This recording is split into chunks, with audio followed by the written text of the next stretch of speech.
చాలా ప్రాముఖ్యమైనది నమ్మకం. నమ్మకం లేకపోతే మనం ఏమీ కూడా ముందు స్టెప్ వేయలేమన్నమాట. ఏది చేయాలన్నా కూడా, ఒక ఇల్లు కట్టుకోవాలన్నా కూడా నమ్మకం ఉండాలి. ఒక డాక్టర్ దగ్గరికి మనం ఎందుకు పోతామంటే మనకు వచ్చిన రోగం బాగు కావడానికైనా కూడా ఈ రోగం ఈ డాక్టర్ దగ్గరికి పోతే మనకు నయమవుతుందన్న ఖచ్చితమైన నమ్మకము మనము మనసులో ఉంచుకొని అతని దగ్గరికి పోవాల. అతని దగ్గరికి పోతే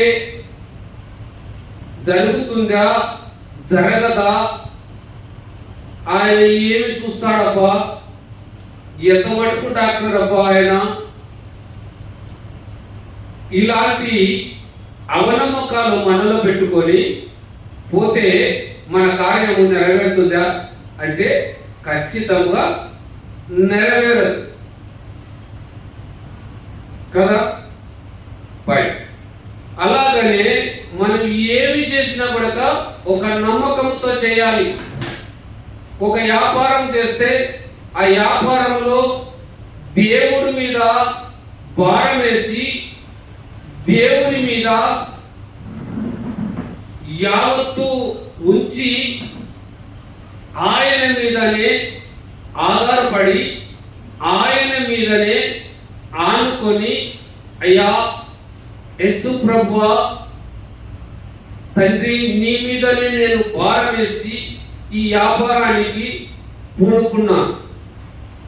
నీ చిత్తమైతే ఈ వ్యాపారమును నీవు ఏం చేయాలంట, దీవించు నాయన, వృద్ధిలోనికి తండ్రి అని ఈ విధముగా భారం అంతా ఎవరి మీద వేయాలంట, దేవుని మీద వేయాలి. దేవుడు దాన్ని ఆశీర్వదిస్తాడు. మనం ముందుగానే అవనమ్మకముతో ఏమన్నా చేస్తే అది ఏమవుతుంది, అలాగానే అవుతుంది.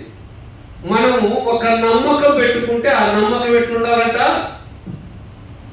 పూర్ణ మనసుతో, పూర్ణ ఆత్మతో, వేదార్థమైన హృదయముతో, నా తండ్రి నాకు ఈ కార్యము నెరవేర్చగలడు, నా తండ్రి దీన్ని దీవించగలడు, నా తండ్రి నాకు తోడుగా ఉన్నాడు, ఏమన్నా ఒడదొడకలు దొరికితే నా తండ్రి దగ్గర మోకరించి నేను అడిగితే దీన్ని ఏం చేస్తాడంట, నెరవేర్చగలడు, దీన్ని ఆశీర్వదించగలడు.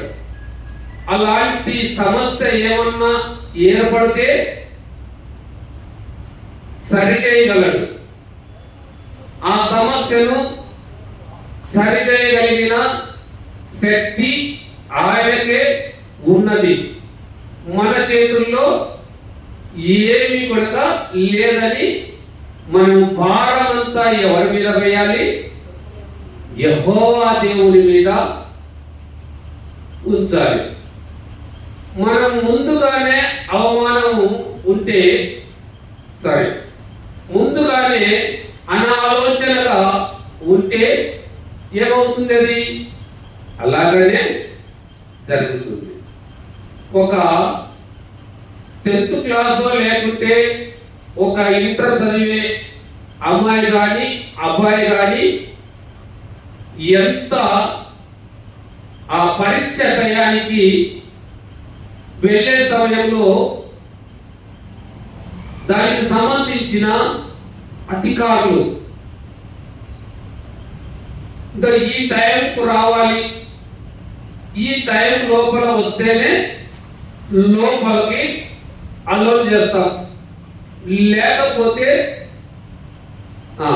పరీక్షకు లోపలికి అలో చేయం, ఎన్నిటికి పంపిస్తాం అని పరీక్ష జరిగే ముందు ఒక 2-3 రోజులు టీవీలలో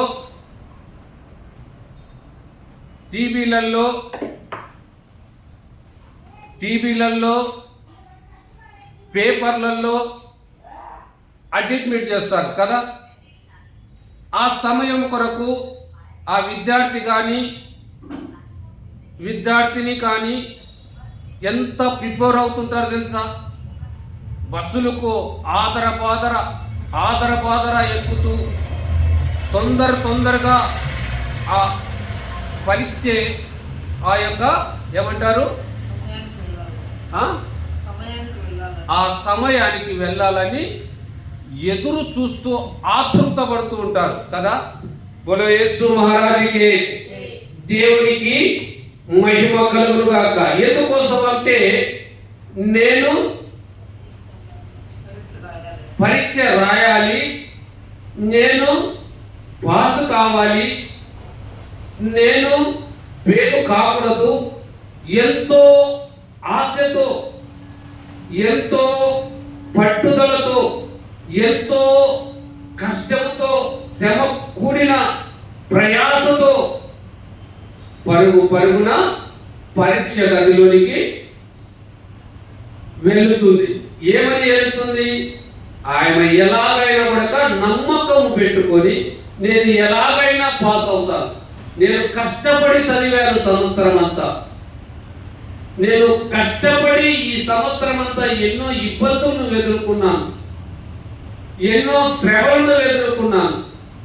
ఒక పూట ఉండి ఒక పూట లేక తినక ఈ సమయంలో ఎలాగైనా కూడా నేను ఈ పరీక్షలో పాస్ కావాలి. 100కి 100 కాదు కదా, 1000 మార్కుల సమాధానంతో ఆయన మనసులో ఉండి పరీక్షకు ఆ అబ్బాయి మనసు కానీ ఆ అమ్మాయి మనసు కానీ ఉండి పరీక్ష గదిలోనికి వెళ్తారు. దాన్ని ఏమంటారు? ఖచ్చితమైన నమ్మకం అంటారు. అలాంటి నమ్మకము దేవుని విషయానికి వచ్చినప్పుడు కూడా దేవుడు మనలను ఎలాగైనా కూడా, ఎట్లయినా కూడా, ఎన్ని శ్రమలైనా కూడా, ఎన్ని బాధలైనా కూడా ఆయన మనలను కాపాడుతాడు. ఆయన ఇచ్చిన మాట నెరవేరుస్తాడు. ఆయన మాట ఇచ్చినాడు కదా, ఆ మాట తప్పని వాడు కాదు కదా. ఏ సందర్భంలో అయినా కూడా ఇచ్చిన మాట తప్పేవాడు కాదు కదా. ఎంత కష్టం వచ్చినా మాట తప్పేవాడు కాదు కదా అని దేవుడు చెప్పిన మాట కూడా ధిక్కరిస్తున్న వాళ్ళు ఉన్నారు. ఇప్పుడు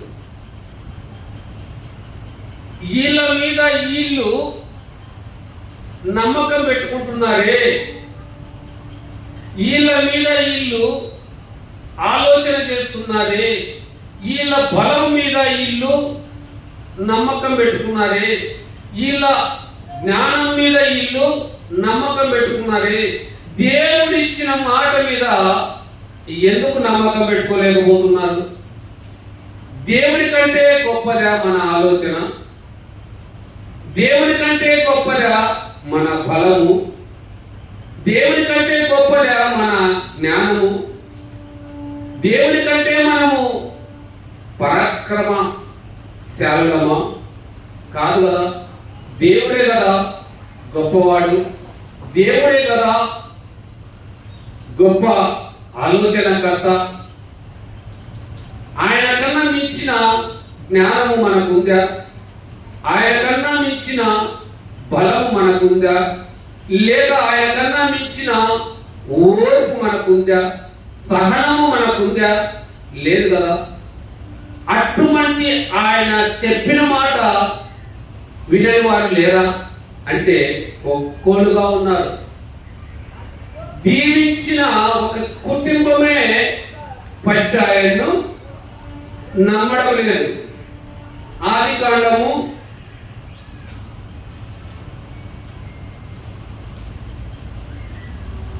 18వ అధ్యాయము 9వ వచనం ఒకసారి చూద్దామా.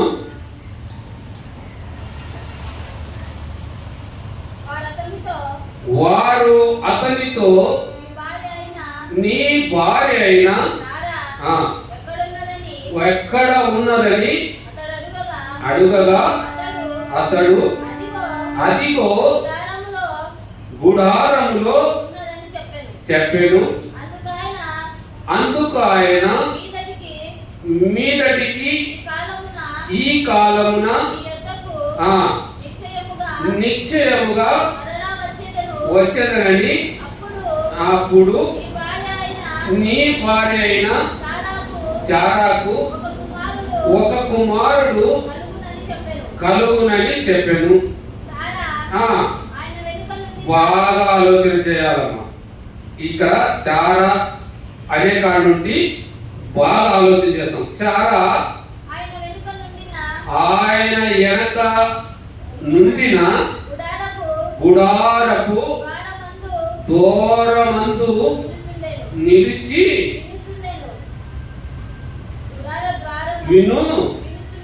వినుచు ఉండెను. బోలో యేసు మహారాజుకే దేవునికి మహిమ కలుగును గాక.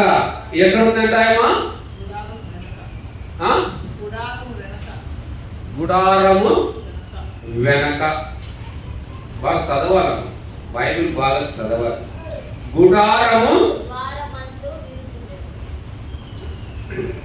శారా ఆయన వెనక నుండిన గుడారము దూరమందు మరి ఎక్కడుంది?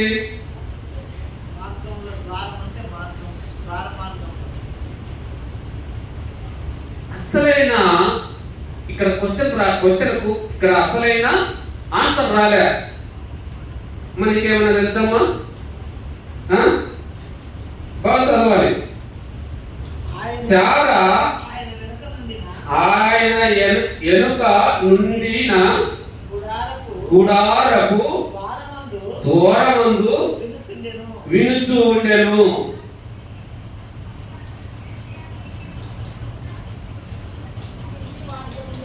అమ్మా, ఇంటి దూరమందు అంటే వాకిలి దగ్గర ఉండి మీరు వెనకాల చెప్తున్నారు, దూరములలో తంతుల్లో చెప్తున్నారు, కానీ ఇది మాత్రము దూరమునందు అంటే దూరమునంటే ఏంటంట? దూరం అనగా దారి పక్కన ఏముందంట? వాకిలి ఉంది.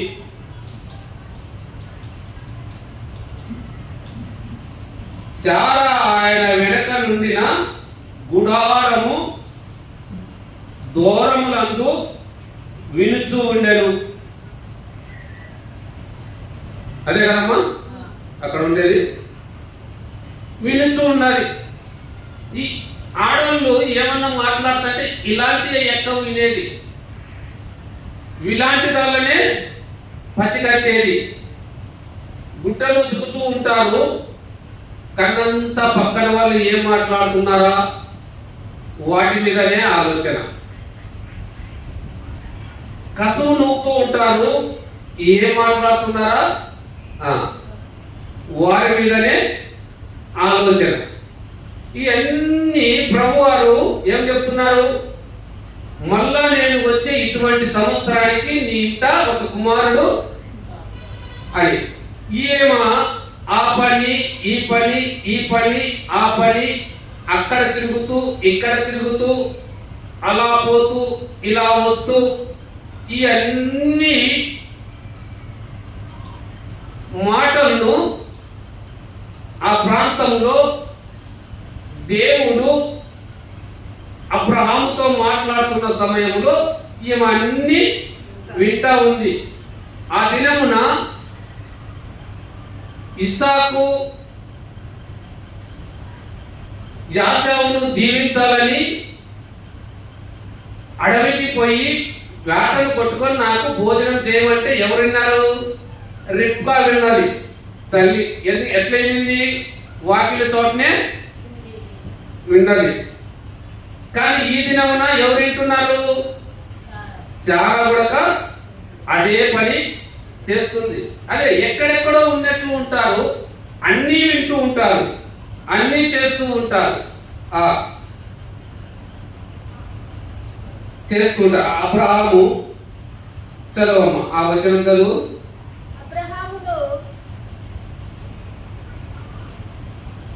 అబ్రహామును శారాయిను బహుకాలము గడిచిన ఉండిరి, శ్రీధర్మము శారాకు నిలిచిపోయేను గనక శారా నేను బలము ఉడికిన దారుణైన తరువాత నాకు సుఖము కలుగున, నా యజమానుడు వృద్ధుడై ఉన్నాడు కదా అని తనలో నవ్వు కొనెను. బొలయేసు మహారాజుకే దేవునికి మహిమ కలుగును గాక, దేవునికి స్తుతి కలుగును గాక. ఆయన ఏం చేస్తుందంట, నేను పిల్లలను ఉత్పత్తి చేసే అంత శక్తి కూడా నాలో లేదు, నా శరీరం అంతా ఉడికిపోయింది, అంటే నాకు ఇంకా పిల్లలు పుట్టే అవకాశమే లేదు. పోనీ నా భర్త అయిన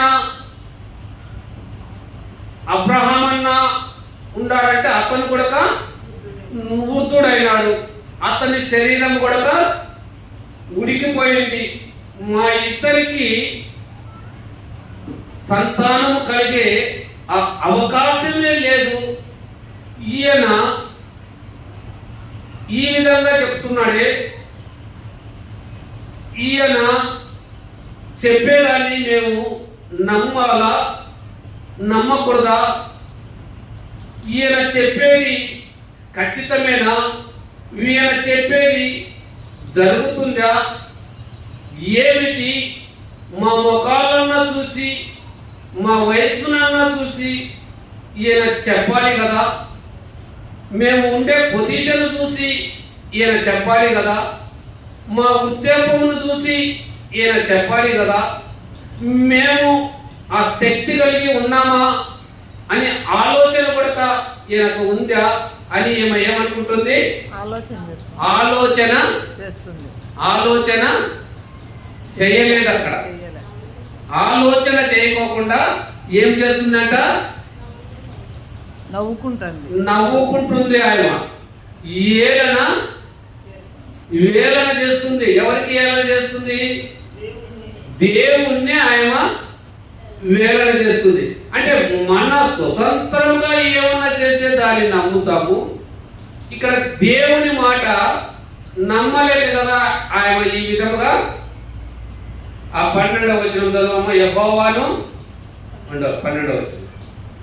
శారా నేను బలమును ఉడికిన దాననై తర్వాత నాకు సుఖము కలుగున, నా యజమానుడు వృద్ధుడు కదా అని తనలో నవ్వుకొనెను. అంటే ఈయన చెప్పిన దానికి ఏమన్నా అర్థం ఉందా, అర్థం ఉందా?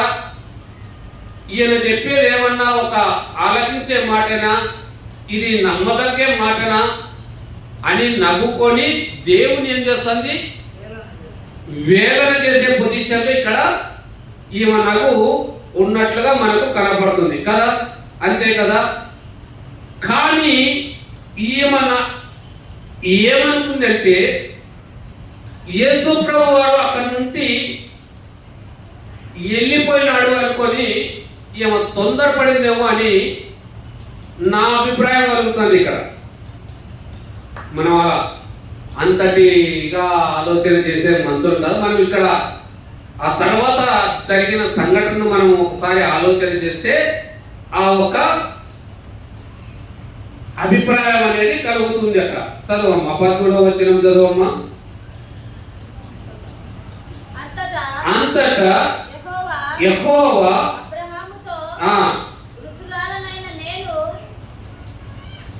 వృద్ధురాలైన నేను నిశ్చయముగా ప్రసవించదనా అని నవ్వనేలా. యేసు మహారాజుకి ఈ మాట ఎవరు చెబుతున్నారు? దేవుడే స్వయంగా నేను చదువుతా చూడమ్మా 13వ వచనము. అంతటా యెహోవా, ఆయన నవ్వుకున్నప్పుడు యెహోవా అక్కడే ఉన్నాడు. కానీ ఈమె ఎక్కడ ఉంది? తలుపు చాటున ఉంది కాబట్టి ఈమెకు తెలియనట్టుంది. కనుక అంతటా యెహోవా అబ్రహాముతో, వృద్ధురాలైన నేను నిశ్చయముగా ప్రసవించదనా అని శారా నవ్వలేలా, నవ్వను వేళ. ఈమెను నవ్వెను వేళ అంటే ఎందుకు నగాలి అంటే నాకు చేత కాకుండా నేను చెప్పానా? మీకు ఇచ్చిన మాటను నేను నెరవేర్చలేనా? మీకు ఇచ్చిన మాటను నేను దాన్ని అమలు చేయలేనా? మీకు ఇచ్చిన మాట చొప్పున నేను దాన్ని కలగచేయలేనా? మీకు ఇచ్చిన మాట నేనేమన్నా అబద్ధమాడి ఏదో మీ మెప్పు పొందాలో, ఏదో మీరు ఇలాంటి మాటలు మాట్లాడితే అంతో ఇంతో సొమ్ము ఇస్తే దాన్ని తీసుకుపోవాలనో ఇలాగ నేను మాట్లాడినానని మీరు అనుకుంటున్నారా అని దేవుడు అడగాలి కదా. కానీ దేవుడు అలాగా అడగలేదు. యెహోవాకు అసాధ్యమైనది ఉన్నదా? మీదటికి ఈ కాలమున నిర్ణయ కాలమందు తిరిగి వచ్చేదను కలుగునెను యేసు మహారాజుకే. కానీ వాళ్ళకు మాత్రము నమ్మకము దొరకలేదు. శారా భయపడి నేను నవ్వలేదని చెప్పగా ఆయన అవును అవును నువ్వు నవ్వితివి అని. ఇక్కడ ఎవరు అబద్ధం ఆడుతున్నారు? శారా ఏమో నేను నవ్వలేను అంటుంది, దేవుడేమో నువ్వు నవ్వితివి అంటున్నాడు కదమ్మా. అదే కదా 15వ వచనం చదవమ్మా.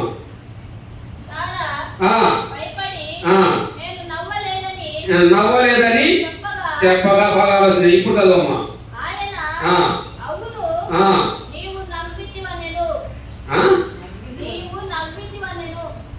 నమ్మితి కాదమ్మా ఉండేది,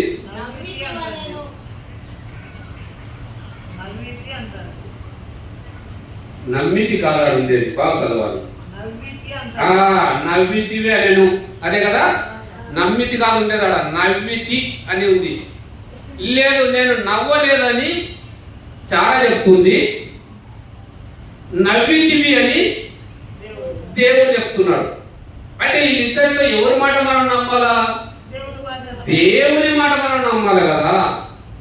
ఈవిడకు విశ్వాసము లేదు, ఇంతవరకు ఈవిడకు నమ్మకము లేదు. ఎందుకంటే మేము అయిపోయాం, మాకు సంతానం కలిగే అవకాశమే లేదు, ఈయన ఊరికే చెప్తున్నా అని. అప్పటికి కూడా వీళ్ళు ఏం చేశారంట? నమ్మలేదు. అప్పటికి కూడా వీళ్ళకు బుద్ధి రాలేదు. అప్పటికి కూడా వీళ్ళ ఆలోచన మార్చుకోలేదు. కానీ దేవుడే ఈ విధంగా చెప్తే వీళ్ళు నమ్మకుంటే ఎలాగా? అయినప్పటికీ కూడా వీళ్ళని విడిచిపెట్టాడా దేవుడు అంటే? విడిచిపెట్టలేదు. కానీ వాళ్ళకు కొద్దిగా టైం ఇచ్చాడు, వాళ్ళకు నమ్మేంత వరకు. నమ్మినట్టు ఎక్కడన్నా డాక్యుమెంట్ ఉన్నాయా?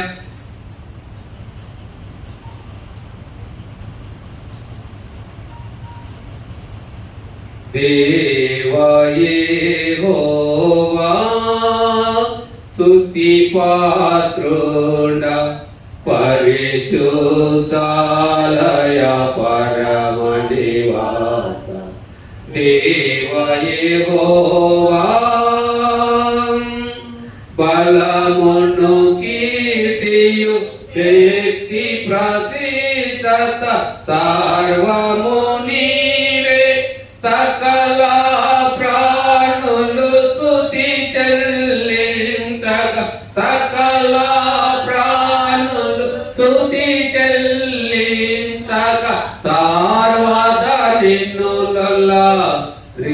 రించగనున్నా సర్వదా మిమ్ముల రించగనున్నా దేవ యెహోవా స్తుతి పాత్రుడ పరిశుద్ధాలయ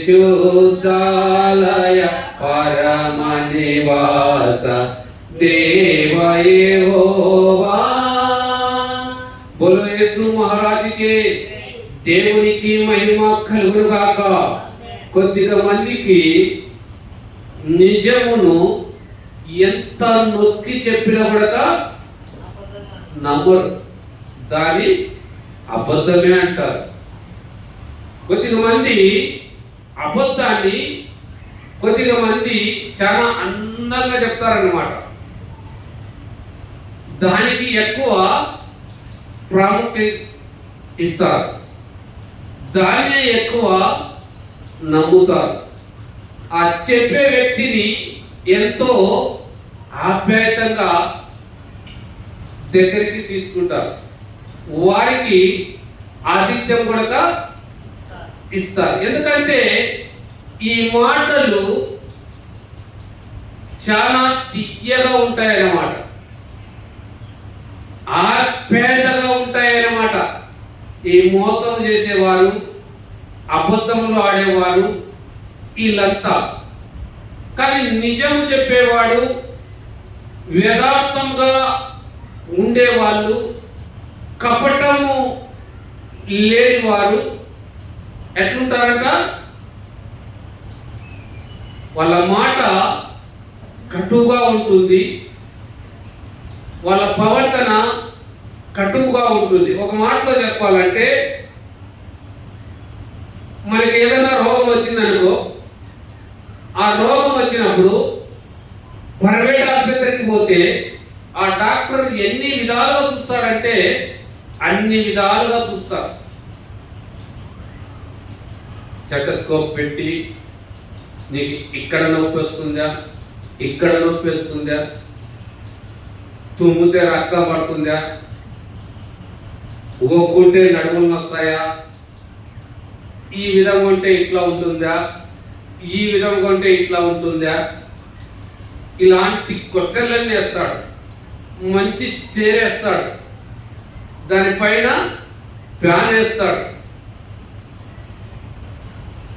కూర్చోబెడతాడు। అదే ప్రభుత్వ ఆసుపత్రులకు పోతే నువ్వు చెప్పిందంతా వింటూ వింటూ వింటూ ఉంటాడు, ఊరికే రాస్తూ ఉంటాడు, తీసుకుంటాడు, అంతే కదా, అంతే కదా।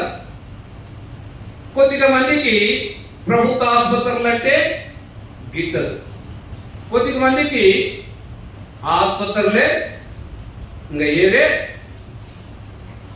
సొమ్మత ఉండదు। అయినప్పటికీ ప్రభుత్వం ఇచ్చేవారు కూడా మంచి వీలైనంత వరకు మంచి, ఎందుకంటే అక్కడ ప్రేమ ఉండదు, ఆప్యాయత ఉండదు, ప్రేమగా అనురాగంగా పలకరించేవారు ఉండరు, నీకు కుర్చీ వేసి కూర్చోబెట్టేవారు ఉండరు। అయినప్పటికీ అక్కడ వైద్యమేమో ఉంటుంది, ఇక్కడ వైద్యము ఉంటుంది। ఈ రెండింటికి తేడా ఏమిటంట, అక్కడ చూస్తే ఫ్రీ, ఇక్కడ చూస్తే ఎంత డబ్బులు వేస్తారో వారికి తెలుసు, ఆ బిల్లు వచ్చేంత వరకు మనకు తెలియదు। అదే నిజానికి అబద్ధానికి ఉండే తేడా, మనిషికి చెడ్డకు ఉండే తేడా కనుక ఇక్కడ చాలా ఎంత చెప్పినా కూడా నమ్మలేదు। అబ్రహాము కూడా నమ్మినట్టు ఉన్నాడు కానీ నమ్మనట్టున్నాడు, రెండు పడవల మీద ప్రయాణంతో అబ్రహాం కూడా ఆడ ఉన్నట్టు, నేను ముసలివాడనే నాకు ఎలా సంతానం కలుగుతుంది అట, దేవుడు చెప్పిన మాట అది నెరవేరుతుంది కదా అన్న ఆలోచన అతనికి లేకపోయినట్టు। కానీ ఒక కాలం వచ్చేప్పటికి తెలుసుకున్నాడు, రోమీయులకు రాసిన పత్రిక 4వ అధ్యాయము 19వ వచనమును చూద్దాం.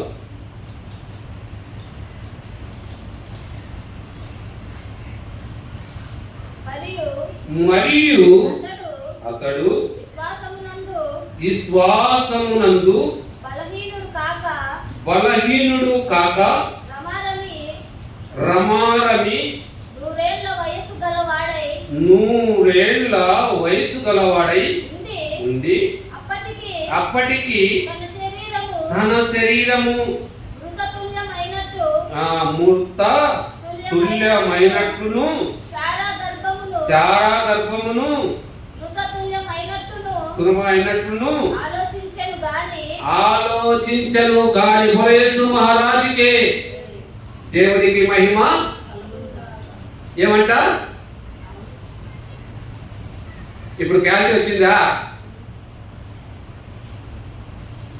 క్యాలిటీ వచ్చినట్లే కదా. ఇక్కడ ఏమంటున్నాడు ఆయన? మరియు అతడు విశ్వాసమునందు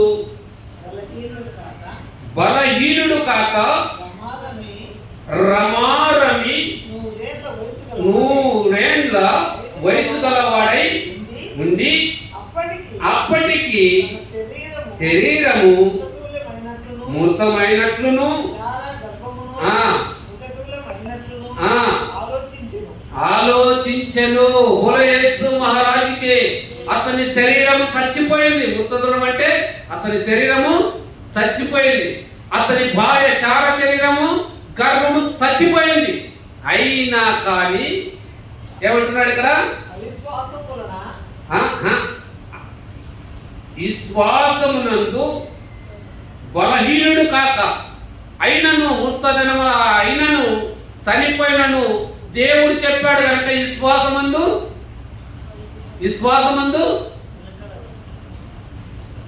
అవిశ్వాసుడు కాక విశ్వాసం పెంచుకుంటున్నాడు.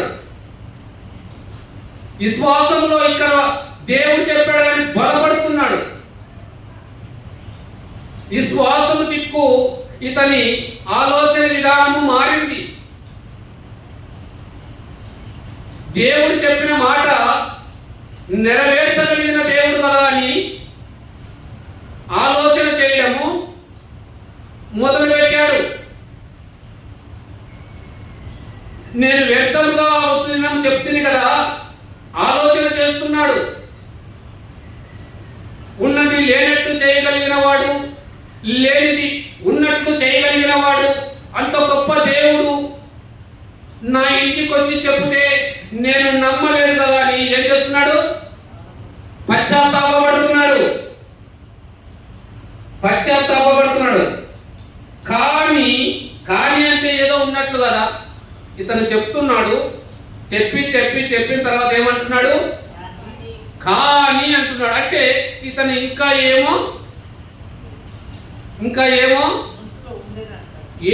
ఏమో చెప్పాలని ఉంది. మనసులో ఉన్న చెప్పాలన్నది వేరైతారు. ఇక్కడ ఈయన ఏం చెప్తున్నాడు? కానీ అంటే ఇంకా ఏమో చెప్పాలనుకుంటున్నాడు.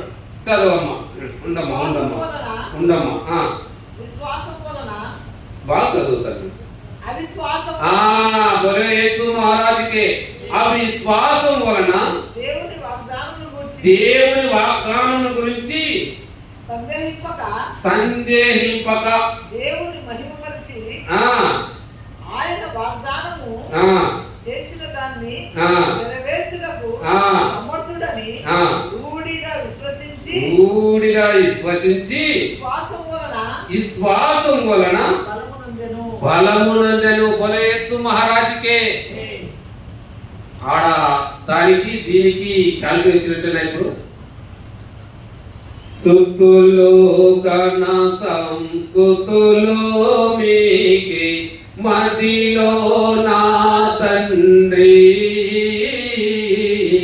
ప్రతి విషయ ప్రార్థన సమయమున కృతజ్ఞత స్తోత్రము తండ్రి. అలాగా దేవుడు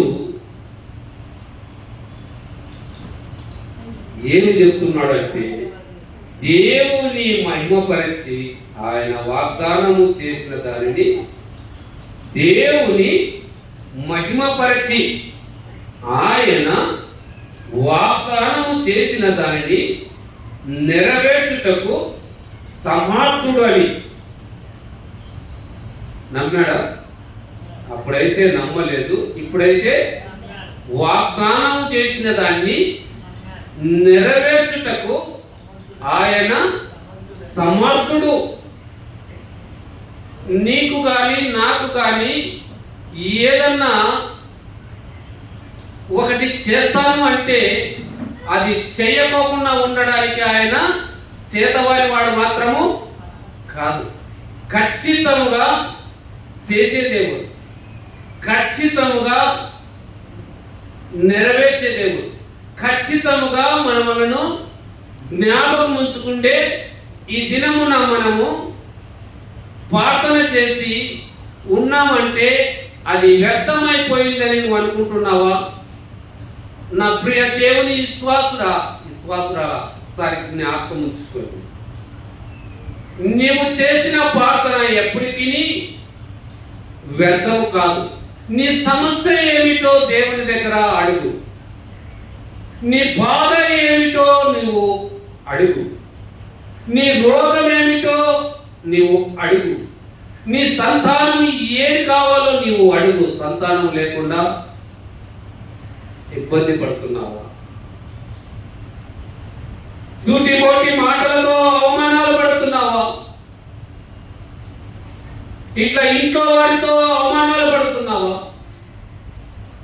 బయటి వారితో నీవు అవమానాలు పడుతున్నావా? ఈ ఎక్కడ పోయినా ఆ మనిషి ఇలా అయింది, గట్రాలని ఏమన్నా నువ్వు అవమానాలు పడుతున్నావా? నీ మొర ఆలకించేది. నువ్వు అప్పులతో ఎంతో సతమతం అవుతున్నావా? నాకు ఈ అప్పులు తీరవు, ఈ బాధలు తీరవు, ఈ శ్రమ నాకు ఇలాగనే ఉండాలా, నాకన్నా ఈ వెనకలు ఉన్న వాళ్ళు నాకంటే ముందు వెళ్ళిపోతున్నారే, నా పరిస్థితి ఇదేనా, నా బతుకు ఇదేనా? చింతపడుతున్నావా? ఈ మధ్యాహ్న కాలంలోని చింత యావత్తును ప్రభువారి మీద ఉంచు, నీ వేదన యాదో ఉంచు. నా భర్త నన్ను సరిగా చూసుకోవాలనుకుంటున్నావా? నా భార్య నన్ను సరిగా చూసుకోవాలనుకుంటున్నాడా? సరి జ్ఞాపకం చేసుకో. ఇవన్నీ ఆలకించే దేవుడు. నీవు పెట్టిన మొరను ఆయన ఆలకించే దేవుడు.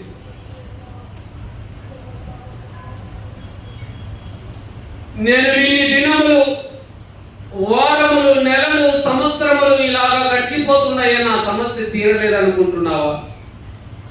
బాధపడకయ్యా తల్లి, తీర్చే దేవుడు మనకున్నాడు. ఇక్కడ అవిశ్వాసమును విడిచిపెట్టి ఈ శ్వాసముతో, అవిశ్వాసం వలన దేవుని వాగ్దానమును గురించి సందేహింపక, అవిశ్వాసము వలన దేవుని వాక్యమును మనం సందేహించక విశ్వాసముతో మనం అడుగుదాం. విశ్వాసముతో ఆయన పాదములు పట్టుకున్నాం, విశ్వాసముతో ఆయనను మనము ప్రార్థన చేస్తాం, విశ్వాసముతో ఆయన మందిరమునకు మనము వస్తాం, విశ్వాసముతో ఆయన మనము ధ్యానము చేస్తాం, శుద్ధి చేస్తాం. అవిశ్వాసం అనేది ఉండకూడదు. వీళ్ళకు ఎప్పుడైతే ఈ శ్వాసము కలిగిందో, అవిశ్వాసము వలన దేవుని వాగ్దానముల గురించి సందేహింపక దేవుని మహిమపరిచి, దేవుని ఏం చేశారంట? మహిమపరచాల ముందు ఆయన దేవుని ముందు మహిమపరచు. వ్యర్థమైన ఆలోచనలను నువ్వు విడిచిపెట్టు. ఈ వ్యర్థమైన క్రియలను నువ్వు విడిచిపెట్టు.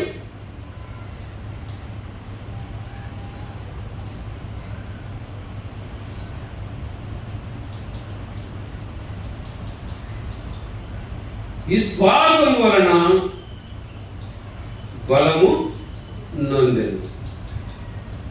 విశ్వాసం వలన బలము నొందెను. ఈ దినమున తల్లి అయ్యా,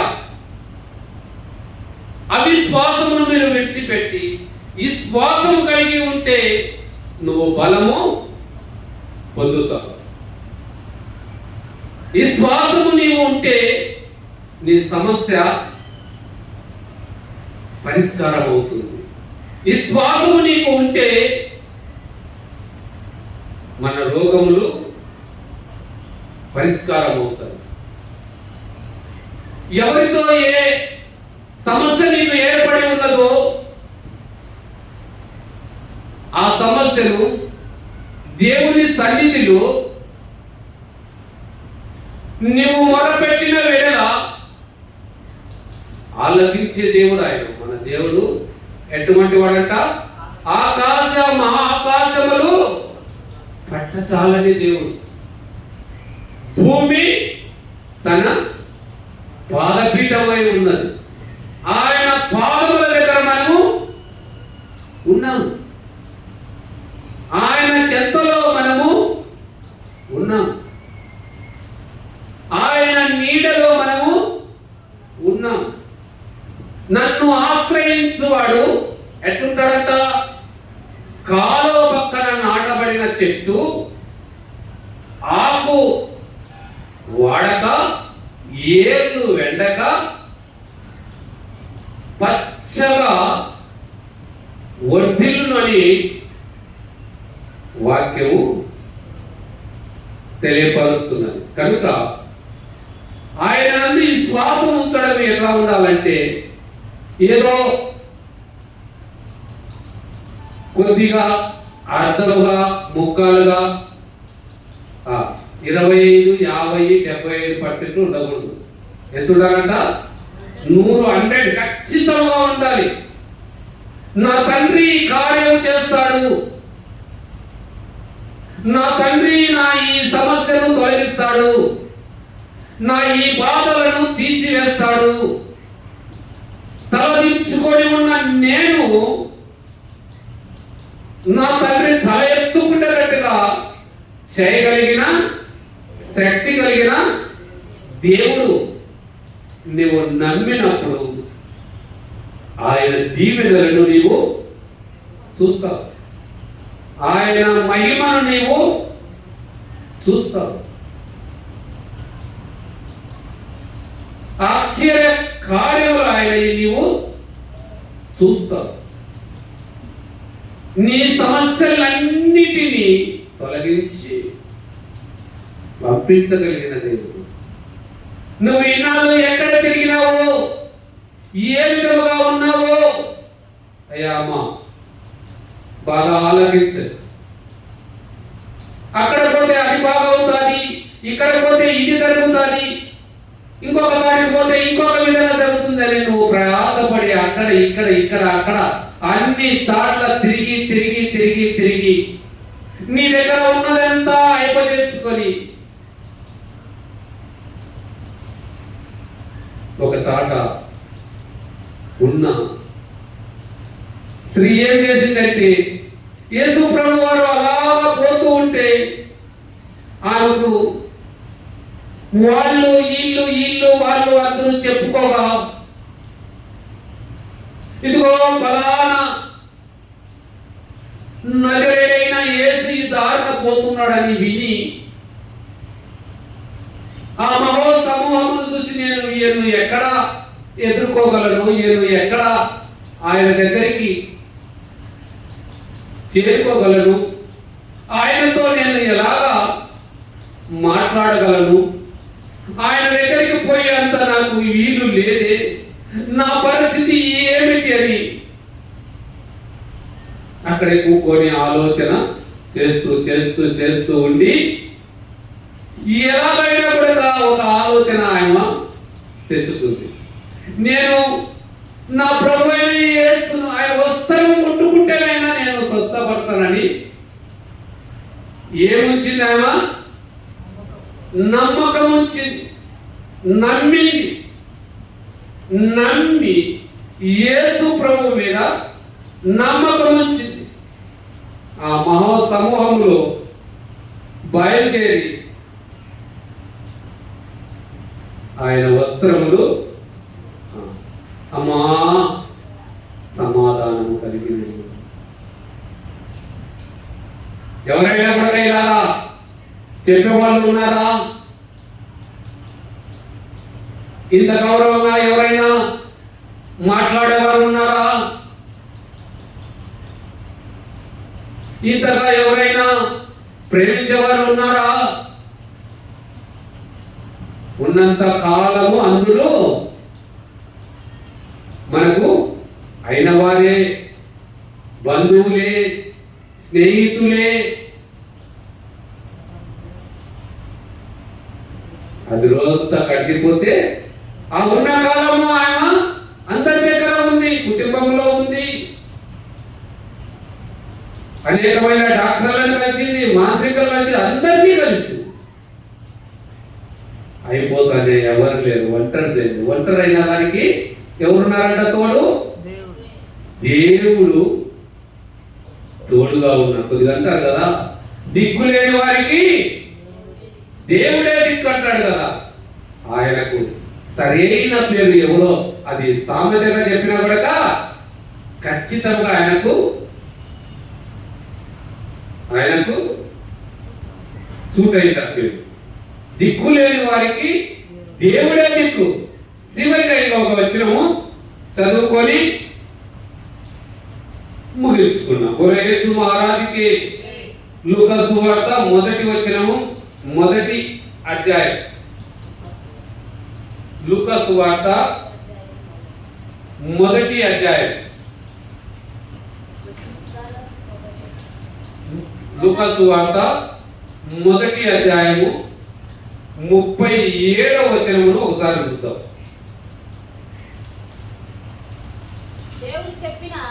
దేవుడు చెప్పిన ఏ మాటైనను అమ్మా ఫస్ట్ చూస్తాను. దేవుడు చెప్పిన ఏ మాటైనను చదవాలి. ఆమెతో చెప్పాను. యేసు మహారాజుకి దేవునికి మహిమ కలుగును గాక. దేవుడు చెప్పిన ఏ మాట అయినను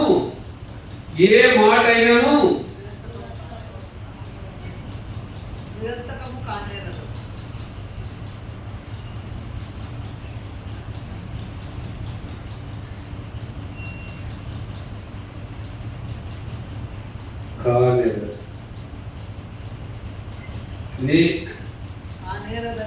ఏ మాట అయినను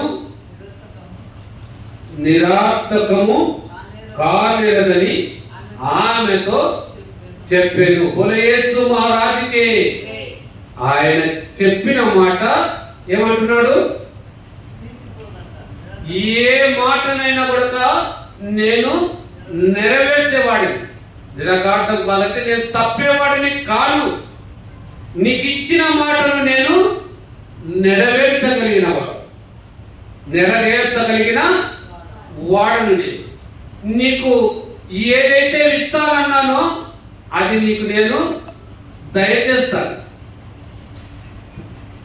ఆయన దగ్గర ఇది ఉంది, ఇది లేదు, ఇది నేను ఇయ్యలేను, ఇది నాకు చేత కాదు, నేను అలా చేసేవాడిని కాదు, ఇలా చేసేవాడిని కాదు అని చెప్పేటోడు కాదు.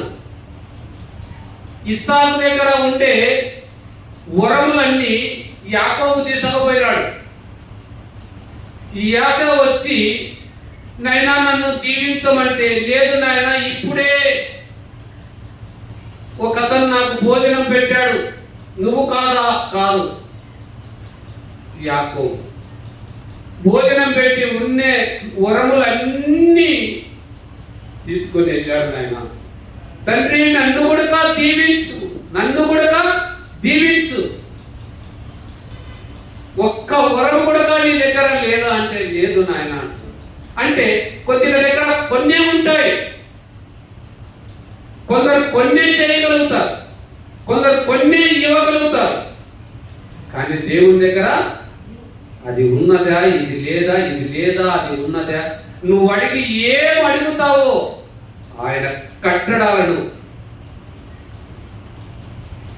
ఆయన మాటను విని నువ్వు అడిగి చూడు, మోకరించి నువ్వు అడిగి చూడు. ఈకపోతే అడుగు, ఆయన ఇచ్చేదే, ఆయన కనికరించేది. కనుక అడగడము ఎలా అడగాలంట? యథార్థమైన మనసుతో, పూర్ణ మనసుతో, నమ్మకమైన మనసుతో నువ్వు అడగాలి. ఇస్తాడా ఇయ్యడా సందేహము ఉండకూడదు. చేస్తాడా చెయ్యడా సందేహము ఉండకూడదు. ఇదిగో నాకు ఇస్తాడు, ఇదిగో నాకు చేస్తాడు, ఫలానాది నేను అడిగాను, ఇది నేను పొందుకున్నాను. ఆ విశ్వాసము నా ప్రియ దేవుని యొక్క విశ్వాసులారా, దీన్ని ప్రాముఖ్యంగా చేసుకొని దీన్ని మీ జీవితంలో స్థిరంగా ఉంచుకొని దీన్ని మీ ఆలోచనల నుండి తొలగనీయకుడి. ఈ నమ్మకాన్ని మీ హృదయంలో నుండి పక్కకు పోనీయకుడి. ఇది మీకు ఎప్పుడైతే ఉంటుందో దేవుని ఆశీర్వాదం అప్పుడంతా మీ దగ్గర ఉన్నట్లే, దేవుని ప్రేమ మీ దగ్గర ఉన్నట్లే, దేవుడు మీ పక్కన ఉన్నట్లే. దీన్ని మాత్రము అవిశ్వాసముగా మీరు తీసుకొనవద్దండి. విశ్వాసము కలిగి ఉండండి. బోలో యేసు మహారాజుకి, దేవునికి మహిమ కలుగును గాక. ఈ కొద్దిగా మాటలు దేవుడు దీవించును గాక. ప్రార్థన చేసుకున్నాం.